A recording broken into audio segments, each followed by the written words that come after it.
I never ever thought I'd be making an explainer about a war that I was, well, almost right in the middle of. But here we are. And this story, for me, it's incredibly personal. And when I say personal, I mean really personal. Just yesterday morning, I was in Dubai on a family vacation. So this isn't some distant headline I'm reading about. I literally watched the first signs of this chaos unfold right from my hotel window. So let's start there. A morning in Dubai that started out completely normal, but within hours was thrown into absolute chaos. It all started out of nowhere. We saw explosions going off near the Fairmont Hotel on Palm Island. That was right across the street from us. We were so lucky we caught an early morning flight out. But just a few hours after we took off, we started getting these insane messages. The Dubai airport, filled with smoke, totally evacuated. They were intercepting drones right near the Burj Khalifa. And just like that, all flights were canceled. The worst part is, some of my own family had a later flight, and now they're stranded there. It was just a complete and total shock. By the time our plane landed, the news was everywhere, and the sheer scale of what was happening became terrifyingly clear. So the big question is, why? Why is all of this happening, and how did it escalate so fast? Well, the reason for all that chaos, the reason thousands are stranded in Dubai, it's because of a massive, coordinated attack on Iran. That's right. America and Israel have launched a full-scale military assault on Iran, and it seems they have a very, very specific and incredibly destructive goal in mind.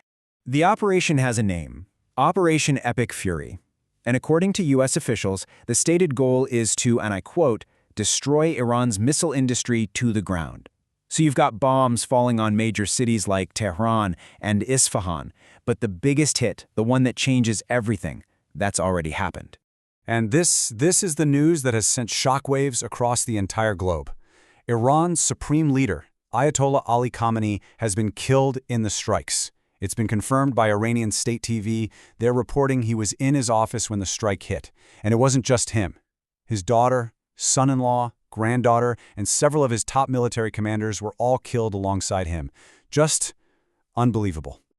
So you can imagine what comes next, right? With their leader gone, Iran's retaliation was, well, it was massive and it was immediate. The scale of this is just staggering. Get this, Iran launched over 1,100 missiles just towards the UAE. Now, the UAE's air defense is incredible, and it intercepted almost all of them, 1,132 to be exact. But here's the thing, all those intercepted missiles, the debris has to come down somewhere. And that's what was causing all the fires and explosions we were seeing on the ground. And they weren't just targeting the UAE.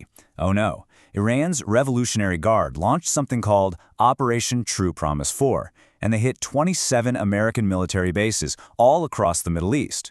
There are already shocking videos circulating of a direct hit on the U.S. Navy's Fifth Fleet base in Bahrain. And this is a really important point to understand. This isn't just a clean military-on-military conflict. Civilian areas, hotels, airports, the places people live and work are getting hit. And this creates a huge human crisis, especially for India. Think about it. There are over 1 crore, that's 10 million Indians living and working in the Gulf. And overnight, they found themselves trapped in a war zone. And beyond the immediate danger to people, the fallout from this war is going to be felt far, far beyond the Gulf. In fact, it's going to have a direct and potentially devastating impact on India. So why is this such a big deal for India? Well, experts are already calling it a nightmare scenario. Look, over half of our crude oil comes through one single choke point, the Strait of Hormuz. And we're already hearing reports that Iran is moving to shut it down. If that happens, our entire supply chain is at risk. And what does that mean for you and me? It means petrol prices are going to surge, we'll see massive inflation, and the rupee is going to be under serious, serious pressure. But all the economics aside, the human cost of this is just staggering.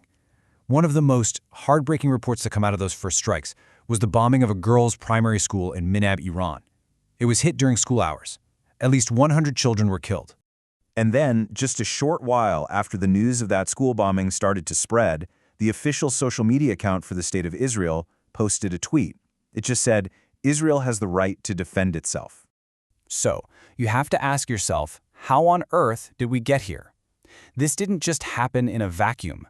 To really understand why this attack happened now, we need to rewind the clock a few months and look at what was happening inside Iran. It really kicked off in late 2025. Iran's economy completely collapsed, and that triggered the biggest protests the country had ever seen.